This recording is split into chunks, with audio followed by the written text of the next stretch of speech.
The Beryl Crown. "Holmes," said I, as I stood one morning in our bow window looking down the street, "here is a madman coming along. It seems rather sad that his relatives should allow him to come out alone." My friend rose lazily from his armchair and stood with his hands in the pockets of his dressing gown, looking over my shoulder. It was a bright, crisp February morning, and the snow of the day before still lay deep upon the ground, shimmering brightly in the wintry sun. Down the center of Baker Street, it had been plowed into a brown, crumbly band by the traffic, but at either side and on the heaped-up edges of the footpaths, it still lay as white as when it fell. The gray pavement had been cleaned and scraped, but was still dangerously slippery, so that there were fewer passengers than usual. Indeed, from the direction of the Metropolitan Station, no one was coming save the single gentleman whose eccentric conduct had drawn my attention. He was a man of about 50, tall, portly, and imposing, with a massive, strongly marked face and a commanding figure. He was dressed in a somber yet rich style, in black frock coat, shining hat, neat brown gaiters, and well-cut pearl gray trousers. Yet his actions were in absurd contrast to the dignity of his dress and features, for he was running hard, with occasional little springs, such as a weary man gives who is little accustomed to set any tax upon his legs. As he ran, he jerked his hands up and down, waggled his head, and writhed his face into the most extraordinary contortions. "What on earth can be the matter with him?" I asked. "He is looking up at the numbers of the houses." "I believe that he is coming here," said Holmes, rubbing his hands. "Here?" "Yes. I rather think he is coming to consult me professionally. I think that I recognize the symptoms." "Huh! Did I not tell you?" As he spoke, the man, puffing and blowing, rushed at our door and pulled at our bell until the whole house resounded with the clanging. A few moments later he was in our room, still puffing, still gesticulating, but with so fixed a look of grief and despair in his eyes that our smiles were turned in an instant to horror and pity. For a while he could not get his words out, but swayed his body and plucked at his hair like one who has been driven to the extreme limits of his reason. Then, suddenly springing to his feet, he beat his head against the wall with such force that we both rushed upon him and tore him away to the center of the room.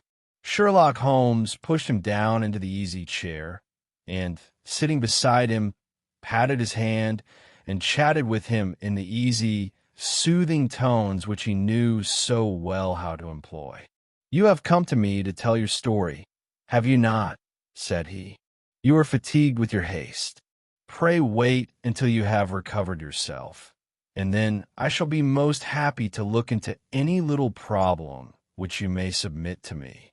The man sat for a minute or more with a heaving chest, fighting against his emotion. Then he passed his handkerchief over his brow, set his lips tight, and turned his face towards us. "No doubt you think me mad," said he. "I see that you have had some great trouble," responded Holmes. "God knows I have. A trouble which is enough to unseat my reason. So sudden and so terrible is it. Public disgrace I might have faced, although I am a man whose character has never yet borne a stain. Private affliction also is the lot of every man, but the two coming together, and in so frightful a form, have been enough to shake my very soul. Besides, it is not I alone. The very noblest in the land may suffer, unless some way be found out of this horrible affair." "Pray compose yourself, sir," said Holmes, "and let me have a clear account of who you are, and what it is that has befallen you."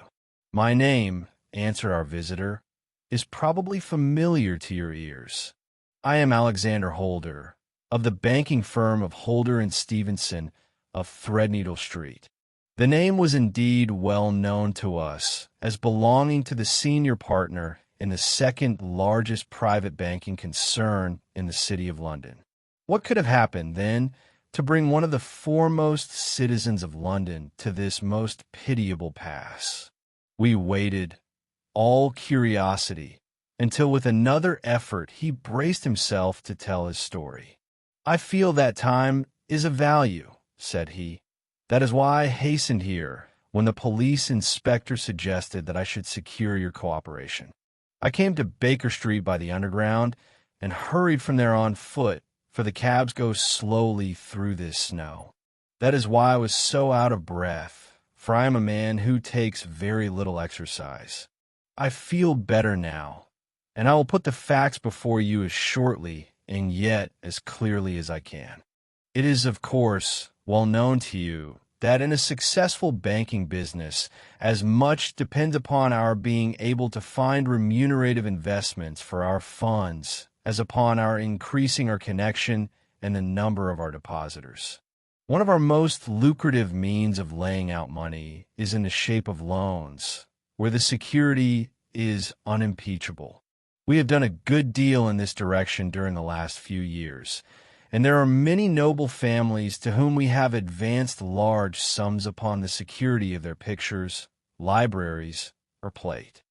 Yesterday morning, I was seated in my office at the bank when a card was brought in to me by one of the clerks. I started when I saw the name, for it was that of none other than, well, perhaps even to you, I had better say no more than that it was a name which is a household word all over the earth, one of the highest, noblest, most exalted names in England. I was overwhelmed by the honor, and attempted, when he entered, to say so, but he plunged at once into business with the air of a man who wishes to hurry quickly through a disagreeable task. "Mr. Holder," said he, "I have been informed that you are in the habit of advancing money." "The firm do so when the security is good," I answered. "It is absolutely essential to me," said he, "that I should have £50,000 at once. I could of course borrow so trifling as some 10 times over from my friends, but I much prefer to make it a matter of business, and to carry out that business myself. In my position, you can readily understand that it is unwise to place one's self under obligations. For how long, may I ask, do you want this sum?" I asked. "Next Monday, I have a large sum due to me, and I shall then most certainly repay what you advance, with whatever interest you think it right to charge. But it is very essential to me that the money should be paid at once. I should be happy to advance it without further parley from my own private purse," said I, "were it not that the strain would be rather more than it could bear. If, on the other hand, I am to do it in the name of the firm, then in justice to my partner, I must insist that, even in your case, every business-like precaution should be taken." "I should much prefer to have it so," said he, raising up a square, black morocco case which he had laid beside his chair. "You have doubtless heard of the Beryl Coronet, one of the most precious public possessions of the empire," said I. "Precisely." He opened the case, and there, embedded in soft, flesh-colored velvet, lay the magnificent piece of jewelry which he had named. "There are 39 enormous barrels," said he, "and the price of the gold chasing is incalculable. The lowest estimate would put the worth of the coronet at double the sum which I have asked. I am prepared to leave it with you as my security." I took the precious case into my hands, and looked in some perplexity from it to my illustrious client. "You doubt its value?" he asked. "Not all. I only doubt the propriety of my leaving it. You may set your mind at rest about that. I should not dream of doing so were it not absolutely certain that I should be able in 4 days to reclaim it. It is a pure matter of form. Is the security sufficient? Ample? You understand, Mr. Holder, that I am giving you a strong proof of the confidence which I have in you, founded upon all that I have heard of you. I rely upon you not only to be discreet and to refrain from all gossip upon the matter. But above all, to preserve this coronet with every possible precaution, because I need not say that a great public scandal would be caused if any harm were to befall it. Any injury to it would be almost as serious as its complete loss, for there are no barrels in the world to match these, and it would be impossible to replace them. I'll leave it with you, however, with every confidence, and I shall call for it in person on Monday morning. Seeing that my client was anxious to leave, I said no more, but calling for my cashier, I ordered him to pay over 51,000-pound notes. When I was alone once more, however, with the precious case lying upon the table in front of me, I could not but think with some misgivings of the immense responsibility which it entailed upon me. There could be no doubt that, as it was a national possession, a horrible scandal would ensue if any misfortune should occur to it. I already regretted having ever consented to take charge of it. However, it was too late to alter the matter now, so I locked it up in my private safe and turned once more to my work. When evening came, I felt that it would be an imprudence to leave so precious a thing in the office behind me. Bankers' safes have been forced before now, and why should not mine be?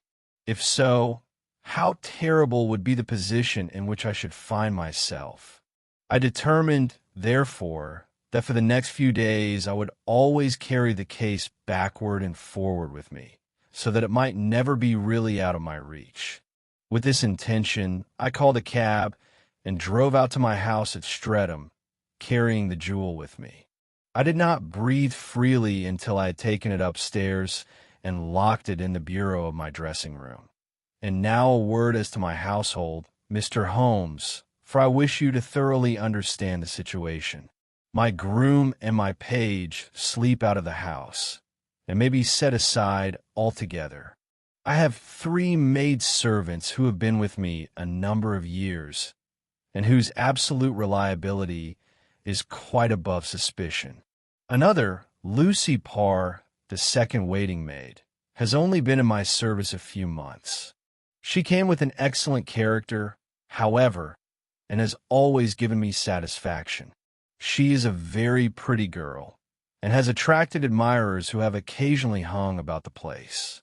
That is the only drawback which we have found to her, but we believe her to be a thoroughly good girl in every way. So much for the servants. My family itself is so small that it will not take me long to describe it. I am a widower, and have an only son, Arthur.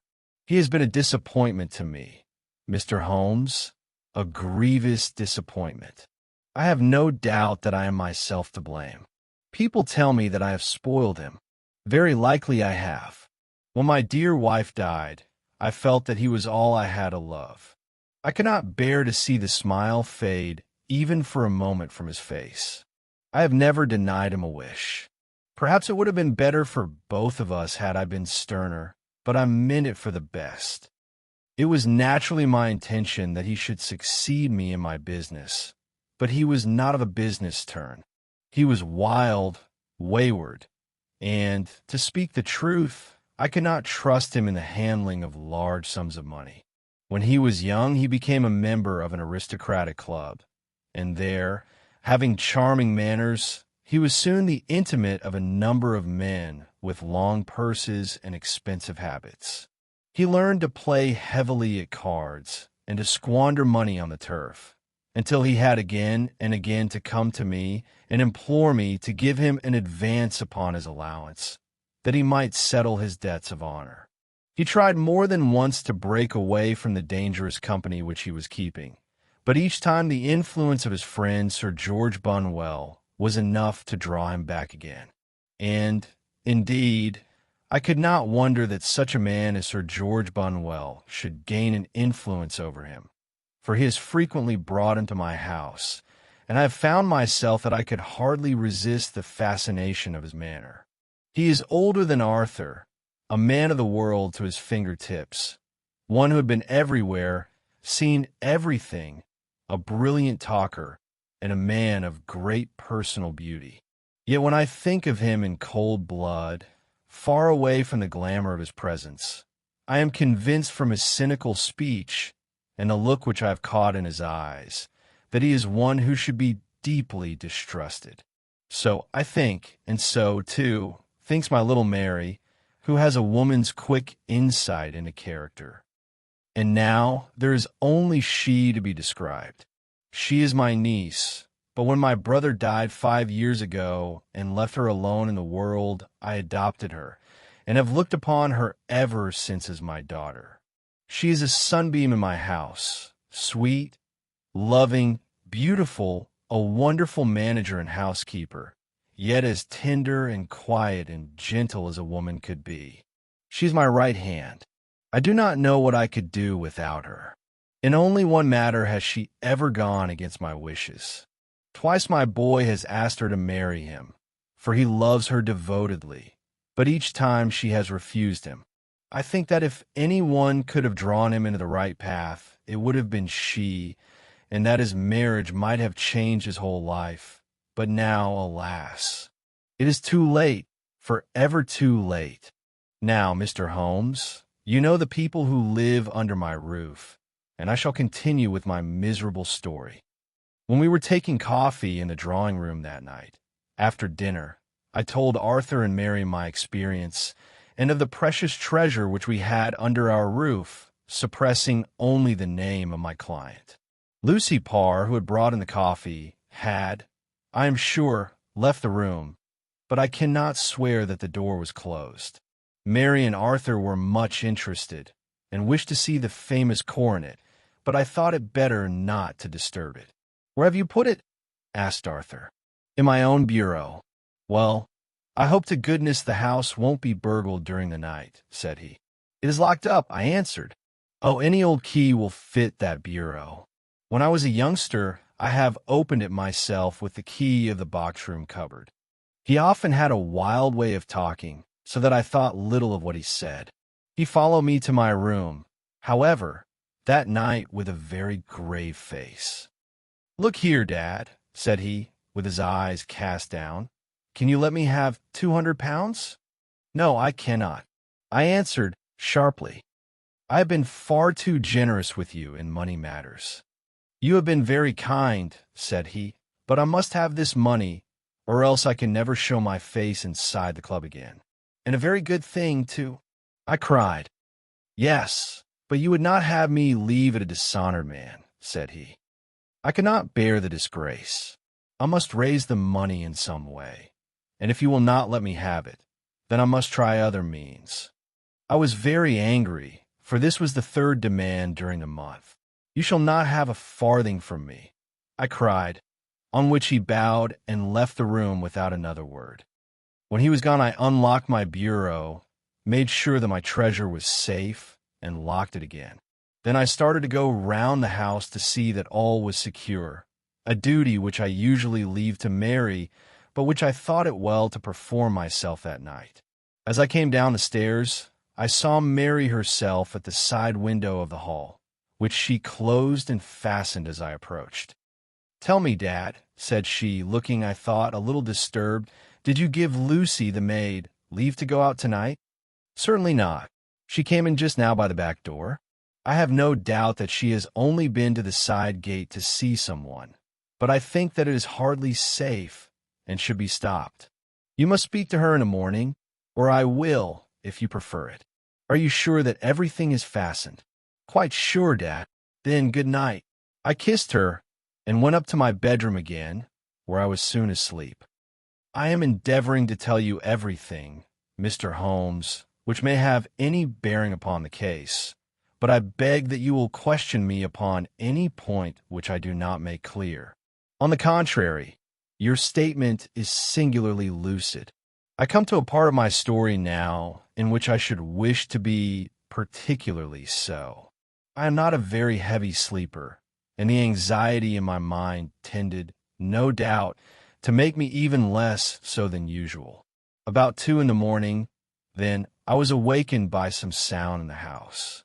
It had ceased ere I was wide awake, but it had left an impression behind it, as though a window had gently closed somewhere. I lay listening with all my ears. Suddenly, to my horror, there was a distinct sound of footsteps moving softly in the next room. I slipped out of bed, all palpitating with fear, and peeped round the corner of my dressing-room door. "Arthur!" I screamed. "You villain! You thief! How dare you touch that coronet?"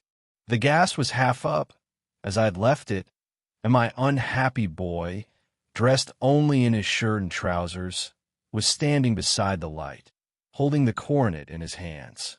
He appeared to be wrenching at it, or bending it with all his strength. At my cry, he dropped it from his grasp and turned as pale as death. I snatched it up and examined it. One of the gold corners, with 3 of the barrels in it, was missing. "You blackguard!"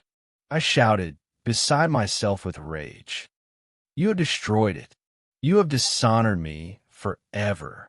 Where are the jewels which you have stolen?" "Stolen!" he cried. "Yes, you thief!" I roared, shaking him by the shoulder. "There are none missing." "There cannot be any missing," said he. "There are 3 missing, and you know where they are. Must I call you a liar as well as a thief? Did I not see you trying to tear off another piece?" "You have called me names enough," said he. "I will not stand it any longer. I shall not say another word about this business, since you have chosen to insult me. I will leave your house in the morning and make my own way in the world. You shall leave it in the hands of the police." I cried, half mad with grief and rage. "I shall have this matter probed to the bottom." "You shall learn nothing from me," said he, with a passion such as I should not have thought was in his nature. "If you choose to call the police, let the police find what they can." By this time the whole house was astir, for I had raised my voice in my anger.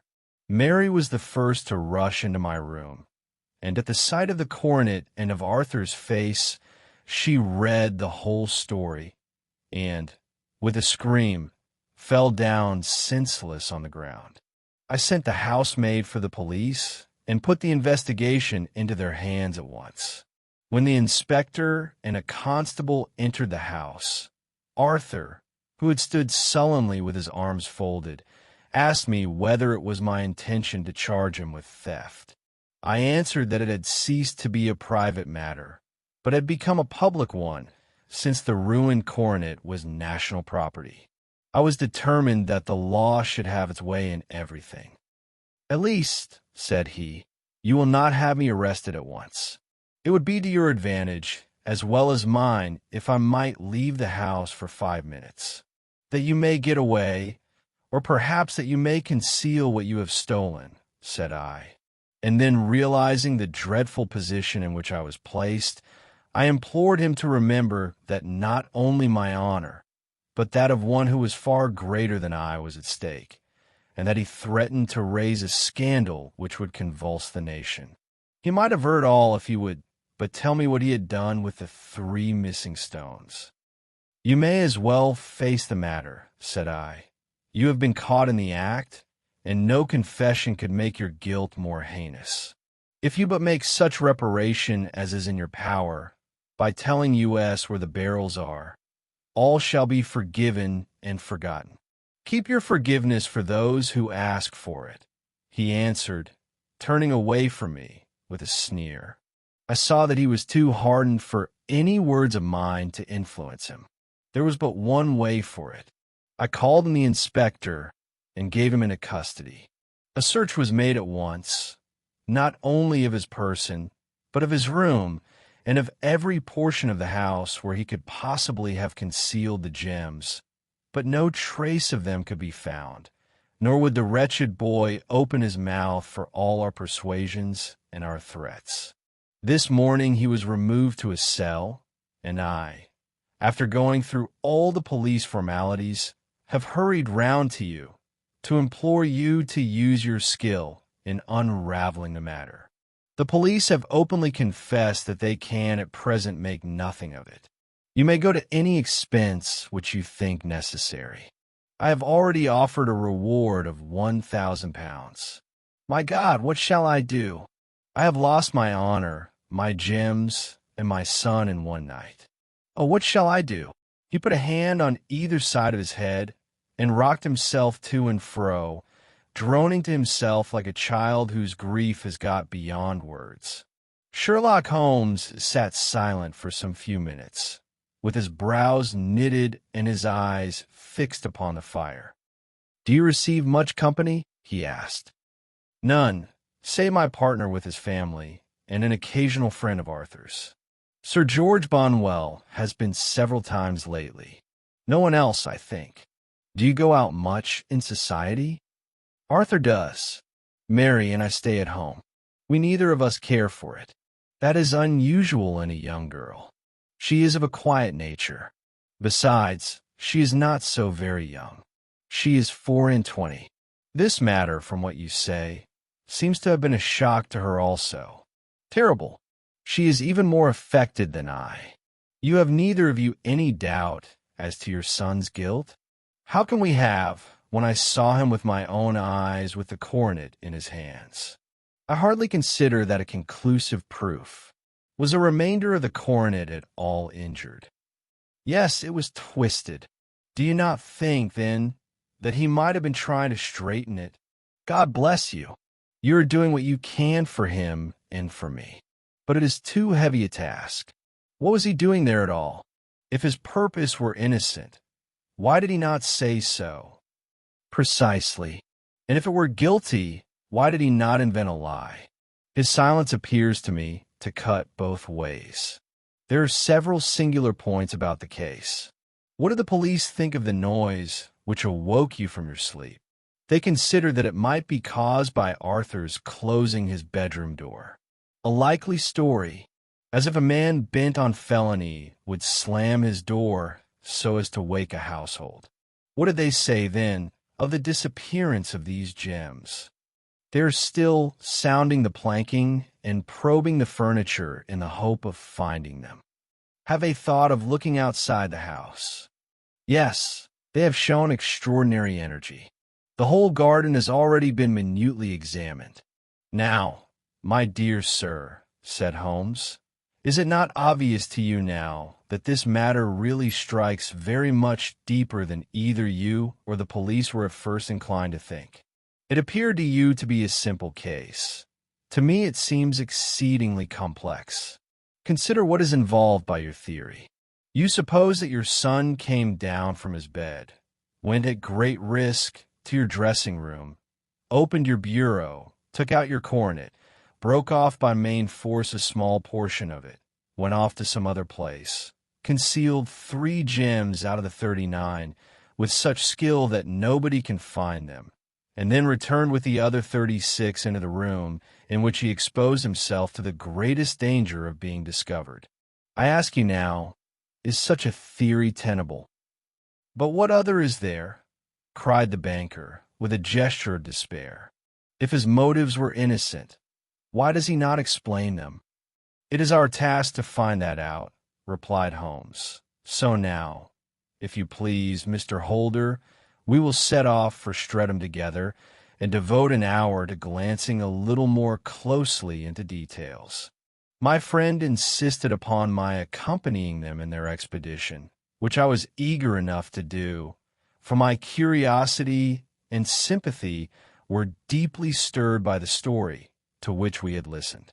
I confess that the guilt of the banker's son appeared to me to be as obvious as it did to his unhappy father.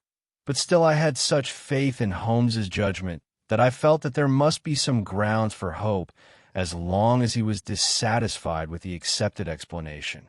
He hardly spoke a word the whole way out to the southern suburb, but sat with his chin upon his breast and his hat drawn over his eyes, sunk in the deepest thought.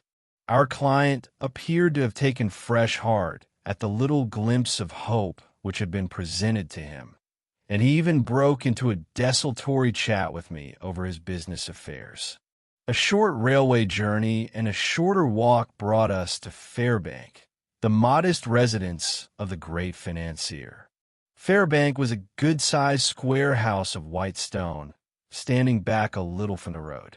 A double carriage sweep, with a snow-clad lawn, stretched down in front to two large iron gates which closed the entrance. On the right side was a small wooden thicket, which led into a narrow path between two neat hedges stretching from the road to the kitchen door and forming the tradesman's entrance. On the left ran a lane which led to the stables, and was not itself within the grounds at all, being a public, though little used, thoroughfare. Holmes left us standing at the door and walked slowly all round the house, across the front, down the tradesman's path, and so round by the garden behind into the stable lane. So long was he that Mr. Holder and I went into the dining room and waited by the fire until he should return. We were sitting there in silence when the door opened and a young lady came in. She was rather above the middle height, slim, with dark hair and eyes, which seemed the darker against the absolute pallor of her skin. I do not think that I have ever seen such deadly paleness in a woman's face. Her lips, too, were bloodless, but her eyes were flushed with crying.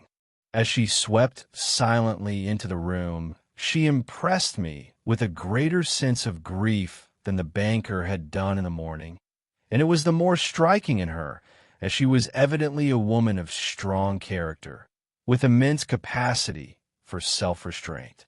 Disregarding my presence, she went straight to her uncle and passed her hand over his head with a sweet womanly caress. "You have given orders that Arthur should be liberated, have you not, Dad?" she asked. "No, no, my girl. The matter must be probed to the bottom. But I am so sure that he is innocent. You know what women's instincts are. I know that he has done no harm, and that you will be sorry for having acted so harshly. Why is he silent, then, if he is innocent? Who knows? Perhaps because he was so angry that you should suspect him. How could I help suspecting him when I actually saw him with the coronet in his hand? Oh, but he had only picked it up to look at it. Oh, do take my word for it that he is innocent. Let the matter drop and say no more. It is so dreadful to think of our dear Arthur in prison. I shall never let it drop until the gems are found. Never, Mary. Your affection for Arthur blinds you as to the awful consequences to me. Far from hushing the thing up, I have brought a gentleman down from London to inquire more deeply into it." "This gentleman?" she asked, facing round to me. "No, his friend. He wished us to leave him alone. He is round the stable lane now." "The stable lane?" She raised her dark eyebrows. "What can he hope to find there?" "Ah, this, I suppose, is he. I trust, sir, that you will succeed in proving what I feel sure is the truth, that my cousin Arthur is innocent of this crime. I fully share your opinion, and I trust, with you, that we may prove it," returned Holmes, going back to the mat to knock the snow from his shoes. "I believe I have the honor of addressing Miss Mary Holder. Might I ask you a question or two?" "Pray do, sir, if it may help to clear this horrible affair up. You heard nothing yourself last night?" "Nothing, until my uncle here began to speak loudly. I heard that, and I came down. You shut up the windows and doors the night before. Did you fasten all the windows?" "Yes." "Were they all fastened this morning?" "Yes." "You have a maid who has a sweetheart? I think that you remarked to your uncle last night that she had been out to see him." "Yes, and she was the girl who waited in the drawing-room, and who may have heard uncle's remarks about the coronet." "I see. You infer that she may have gone out to tell her sweetheart, and that the two may have planned the robbery." "But what is the good of all these vague theories?" cried the banker impatiently, "when I have told you that I saw Arthur with the coronet in his hands. Wait a little, Mr. Holder. We must come back to that. About this girl, Miss Holder. You saw her return by the kitchen door, I presume?" "Yes, When I went to see if the door was fastened for the night, I met her slipping in. I saw the man, too, in the gloom. Do you know him? Oh, yes. He is the greengrocer who brings our vegetables round. His name is Francis Prosper. He stood, said Holmes, to the left of the door. That is to say, farther up the path than is necessary to reach the door. Yes, he did. And he is a man with a wooden leg? Something like fear sprang up in the young lady's expressive black eyes. Why, you are like a magician, said she. How do you know that? She smiled, but there was no answering smile in Holmes's thin, eager face. I shall be very glad now to go upstairs, said he. I shall probably wish to go over the outside of the house again. Perhaps I had better take a look at the lower windows before I go up. He walked swiftly round from one to the other, pausing only at the large one, which looked from the hall onto the stable lane. This he opened, and made a very careful examination of the sill with his powerful magnifying lens. Now we shall go upstairs, said he at last. The banker's dressing-room was a plainly furnished little chamber, with a gray carpet, a large bureau, and a long mirror. Holmes went to the bureau first and looked hard at the lock. Which key was used to open it, he asked. That which my son himself indicated, that of the cupboard of the lumber room. Have you it here? That is it on the dressing table. Sherlock Holmes took it up and opened the bureau. It is a noiseless lock, said he. It is no wonder that it did not wake you. This case, I presume, contains the coronet. We must have a look at it.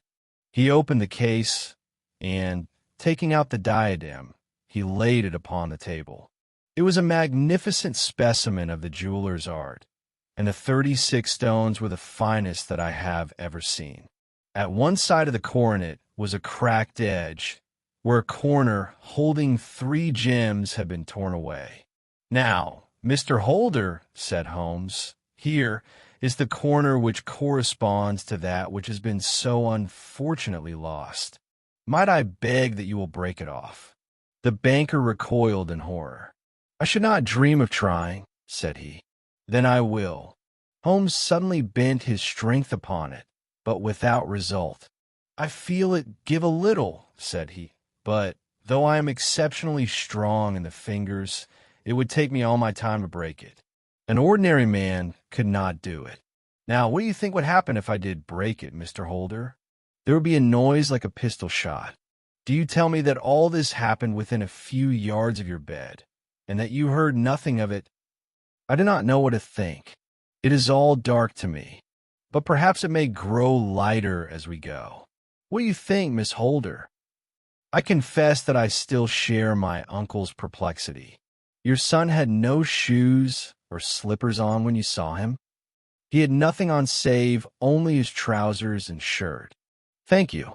We have certainly been favored with extraordinary luck during this inquiry, and it will be entirely our own fault if we do not succeed in clearing the matter up. With your permission, Mr. Holder, I shall now continue my investigations outside.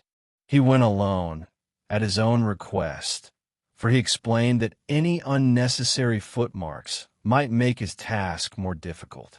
For an hour or more he was at work, returning at last with his feet heavy with snow and his features as inscrutable as ever. I think that I have seen now all that there is to see. Mr. Holder, said he, I can serve you best by returning to my rooms. But the gems, Mr. Holmes, where are they? I cannot tell. The banker wrung his hands. I shall never see them again, he cried. And my son? You give me hopes. My opinion is in no way altered. Then, for God's sake, what was this dark business which was acted in my house last night? If you can call upon me in my Baker Street rooms tomorrow morning between 9 and 10, I shall be happy to do what I can to make it clearer.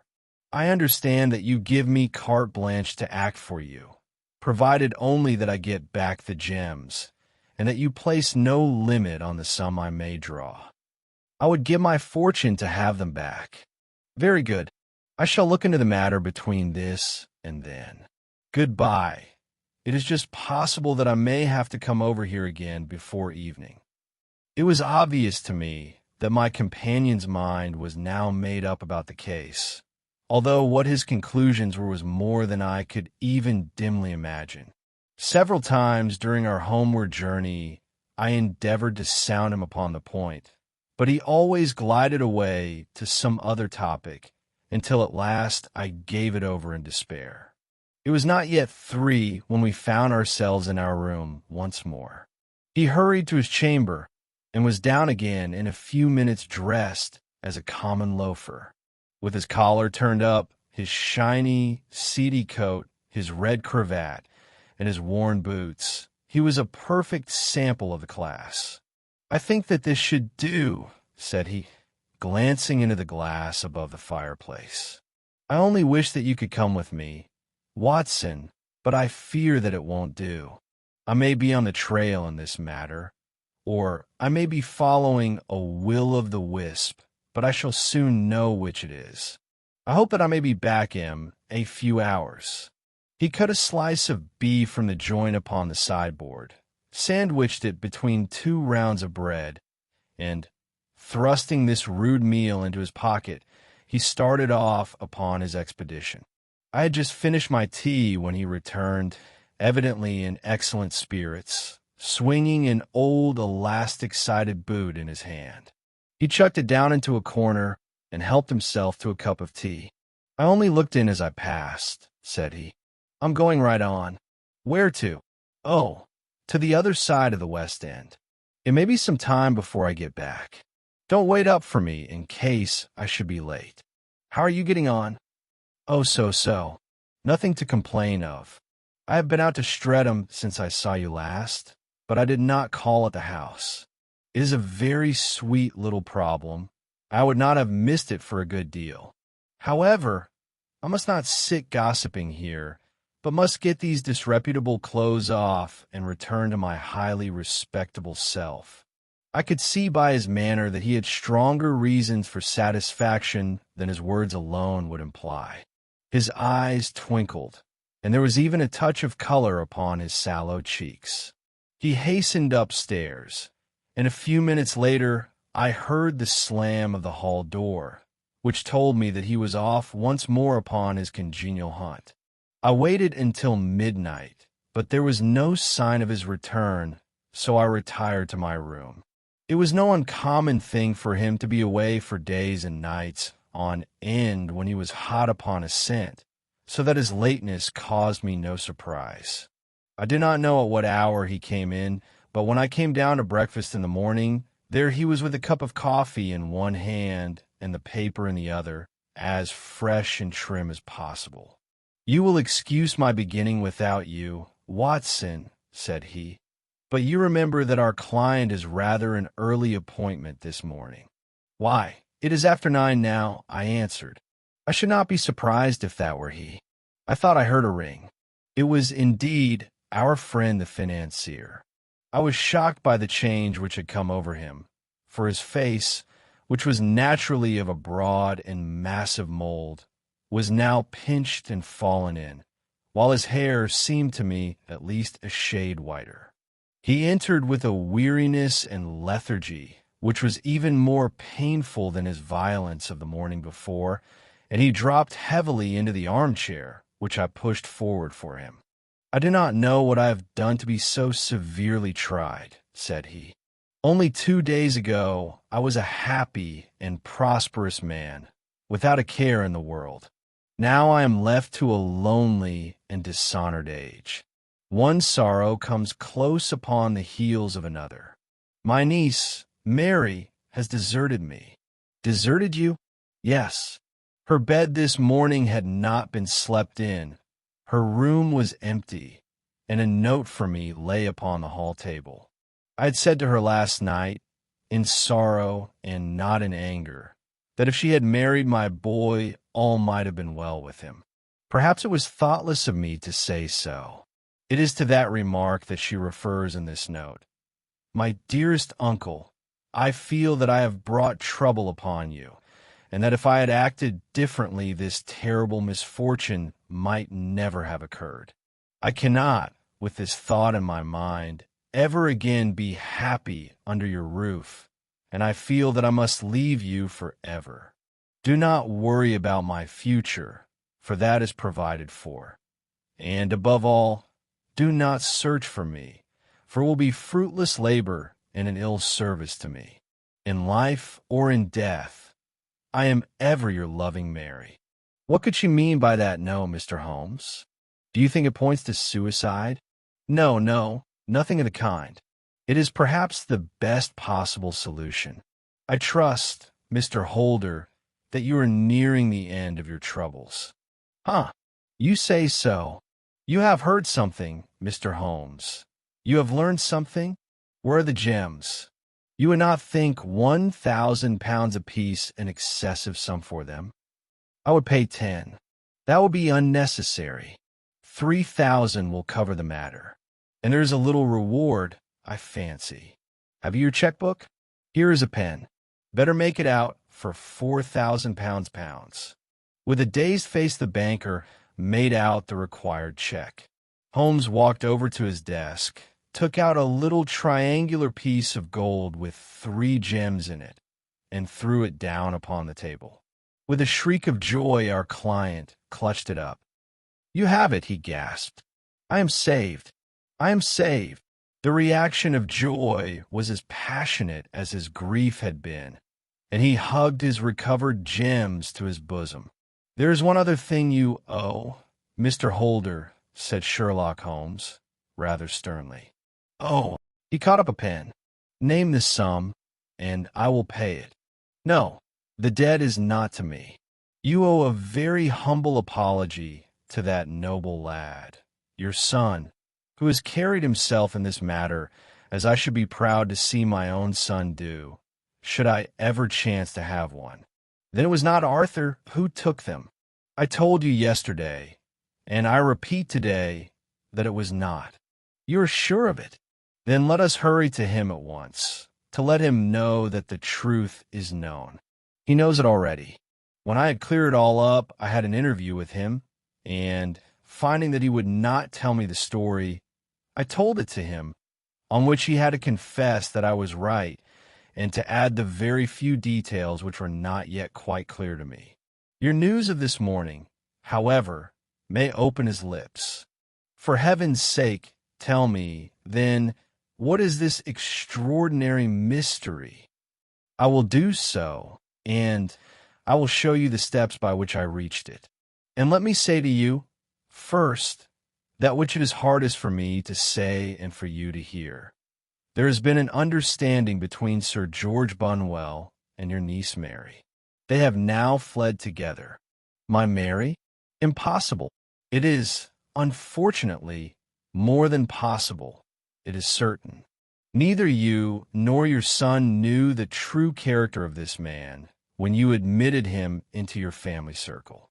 He is one of the most dangerous men in England, a ruined gambler, an absolutely desperate villain, a man without heart or conscience. Your niece knew nothing of such men. When he breathed his vows to her, as he had done to 100 before her, she flattered herself that she alone had touched his heart. The devil knows best what he said, but at least she became his tool, and was in the habit of seeing him nearly every evening. "I cannot, and I will not, believe it," cried the banker, with an ashen face. "I will tell you, then, what occurred in your house last night. Your niece, when you had, as she thought, gone to your room, slipped down and talked to her lover through the window which leads into the stable lane. His footmarks had pressed right through the snow, so long had he stood there. She told him of the coronet. His wicked lust for gold kindled at the news, and he bent her to his will. I have no doubt that she loved you, but there are women in whom the love of a lover extinguishes all other loves, and I think that she must have been one. She had hardly listened to his instructions when she saw you coming downstairs, on which she closed the window rapidly, and told you about one of the servants' escapade with her wooden-legged lover, which was all perfectly true. Your boy, Arthur, went to bed after his interview with you, but he slept badly on account of his uneasiness about his club debts. In the middle of the night, he heard a soft tread pass his door, so he rose and, looking out, was surprised to see his cousin walking very stealthily along the passage until she disappeared into your dressing room. Petrified with astonishment, the lad slipped on some clothes and waited there in the dark to see what would come of this strange affair. Presently she emerged from the room again, and in the light of the passage lamp your son saw that she carried the precious coronet in her hands. She passed down the stairs, and he, thrilling with horror, ran along and slipped behind the curtain near your door, whence he could see what passed in the hall beneath. He saw her stealthily open the window, hand out the coronet to someone in the gloom, and then closing it once more hurry back to her room, passing quite close to where he stood hid behind the curtain. As long as she was on the scene, he could not take any action without a horrible exposure of the woman whom he loved. But the instant that she was gone, he realized how crushing a misfortune this would be for you, and how all-important it was to set it right. He rushed down, just as he was, in his bare feet, opened the window, sprang out into the snow, and ran down the lane, where he could see a dark figure in the moonlight. Sir George Bonwell tried to get away, but Arthur caught him, and there was a struggle between them, your lad tugging at one side of the coronet and his opponent at the other. In the scuffle, your son struck Sir George and cut him over the eye. Then something suddenly snapped, and your son, finding that he had the coronet in his hands, rushed back, closed the window, ascended to your room, and had just observed that the coronet had been twisted in the struggle, and was endeavoring to straighten it when you appeared upon the scene. "Is it possible?" gasped the banker. You then roused his anger by calling him names at a moment when he felt that he had deserved your warmest thanks. He could not explain the true state of affairs without betraying one who certainly deserved little enough consideration at his hands. He took the more chivalrous view, however, and preserved her secret, and that was why she shrieked and fainted when she saw the coronet. Cried Mr. Holder, "Oh, my God, what a blind fool I have been," and is asking to be allowed to go out for 5 minutes. The dear fellow wanted to see if the missing piece were at the scene of the struggle. How cruelly I have misjudged him. When I arrived at the house, continued Holmes, I at once went very carefully round it to observe if there were any traces in the snow which might help me.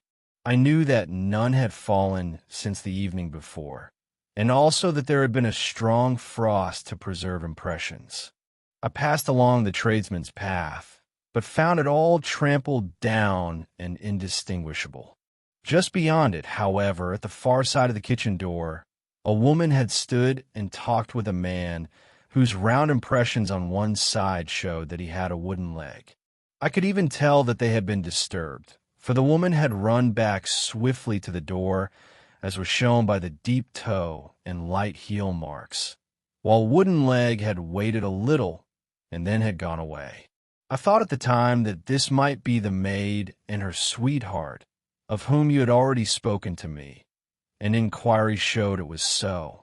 I passed round the garden without seeing anything more than random tracks, which I took to be the police.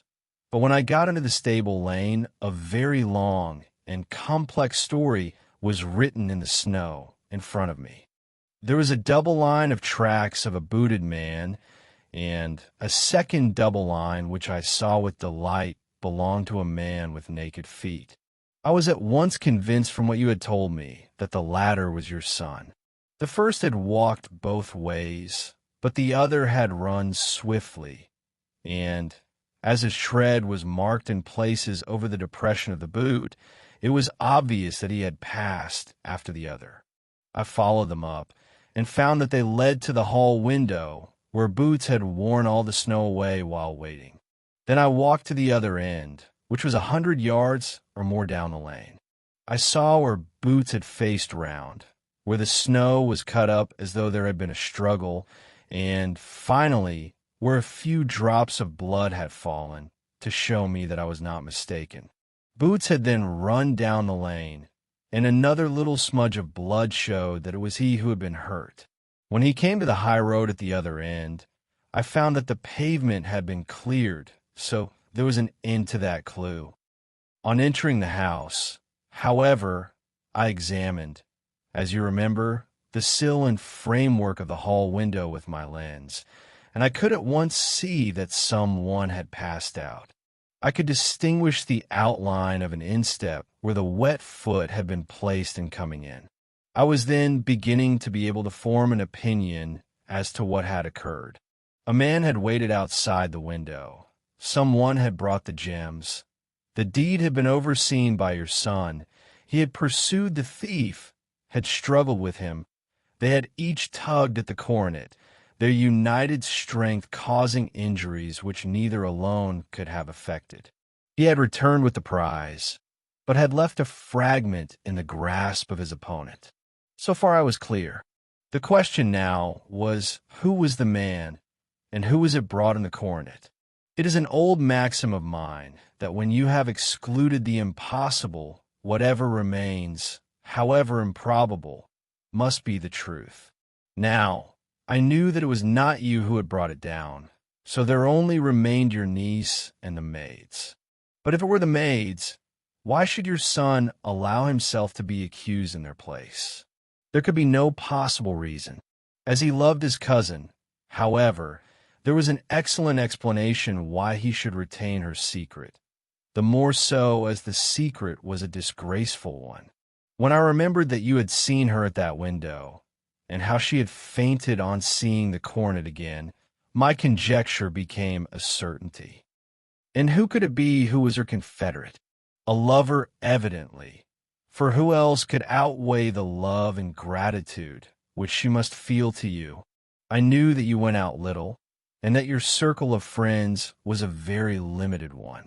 But among them was Sir George Bunwell. I had heard of him before as being a man of evil reputation among women. It must have been he who wore those boots and retained the missing gems. Even though he knew that Arthur had discovered him, he might still flatter himself that he was safe, for the lad could not say a word without compromising his own family. Well, your own good sense will suggest what measures I took next. I went in the shape of a loafer to Sir George's house, managed to pick up an acquaintance with his valet, learned that his master had cut his head the night before, and, finally, at the expense of 6 shillings, made all sure by buying a pair of his cast-off shoes. With these I journeyed down to Streatham, and saw that they exactly fitted the tracks. "I saw an ill-dressed vagabond in the lane yesterday evening," said Mr. Holder. "Precisely. It was I. I found that I had my man, so I came home and changed my clothes. It was a delicate part which I had to play then, for I saw that a prosecution must be avoided to avert scandal, and I knew that so astute a villain would see that our hand were tied in the matter. I went and saw him. At first, of course, he denied everything, but when I gave him every particular that had occurred, he tried to bluster and took down a life-preserver from the wall. I knew my man, however, and I clapped a pistol to his head before he could strike. Then he became a little more reasonable. I told him that we would give him a prize for the stones he held, £1,000 apiece. That brought out the first signs of grief that he had shown. 'Why, dash it all,' said he, 'I've let them go at 600 for the 3. I soon managed to get the address of the receiver who had them, on promising him that there would be no prosecution. Off I set to him, and after much chaffering I got our stones at £1,000 apiece. Then I looked in upon your son, told him that all was right, and eventually got to my bed about 2 o'clock, after what I may call a really hard day's work. A day which has saved England from a great public scandal,' said the banker, rising. 'Sir, I cannot find words to thank you, but you shall not find me ungrateful for what you have done. Your skill has indeed exceeded all that I have heard of it. And now I must fly to my dear boy to apologize to him for the wrong which I have done him. As to what you tell me of poor Mary, it goes to my very heart. Not even your skill can inform me where she is now. I think that we may safely say, returned Holmes, that she is wherever Sir George Bunwell is. It is equally certain, too, that whatever her sins are, they will soon receive a more than sufficient punishment.